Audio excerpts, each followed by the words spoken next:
Good morning. Now, Equal Education is calling for a decisive response to young girls' need for sanitary products. Thousands of girls miss school days when they are menstruating because they cannot afford pads. In 2013, the advocacy group launched a sanitation campaign aimed at addressing the sanitation crisis in Gauteng schools. A social audit was carried out in more than 200 Gauteng schools during over 2 years. It showed that female learners were subjected to serious sanitation problems. Equal Education says there are serious gaps in current efforts to address the access problem. We're joined now in the studio by Zandile Ngubeni from Equal Education. Zandile, good morning, and thank you very much for joining us this morning. We've tended to focus on the whole issue of sanitary pads for schoolgirls, recently, especially around the Track for Mandela campaign, when that happens and it gets a focus. But you've been at this as Equal Education for quite some time. You want a sustainable solution going forward.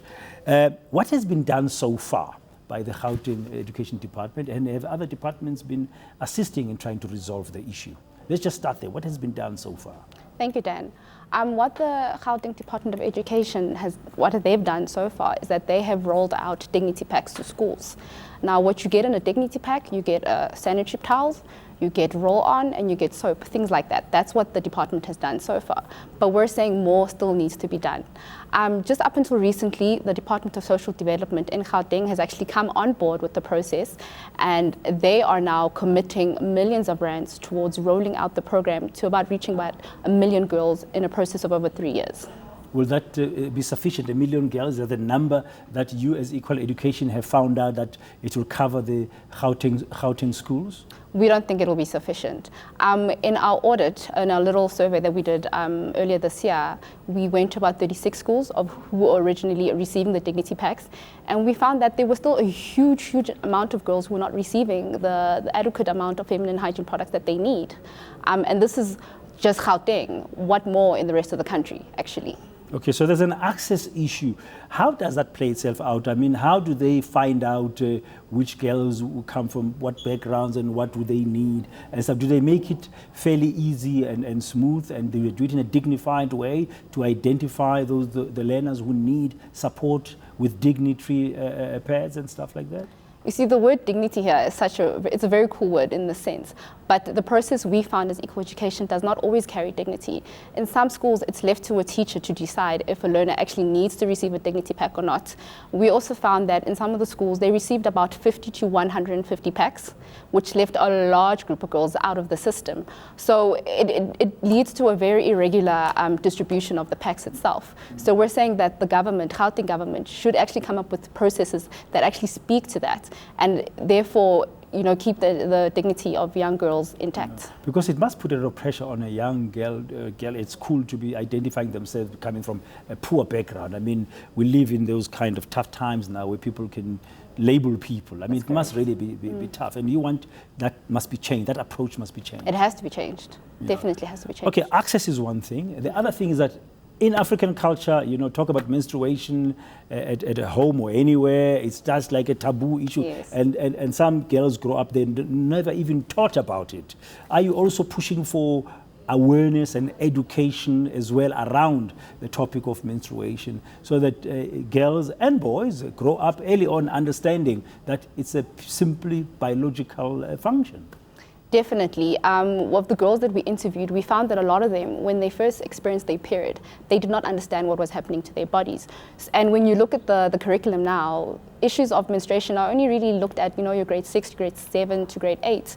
And girls are literally starting their periods at an earlier age, others at 11, others at 9 even. I mean, that's just the times that we're living in. By the time they're in grade 6, 7, it might be too late. It might be too late, and they've already experienced that trauma. So we want to avoid the trauma that young girls are actually going through.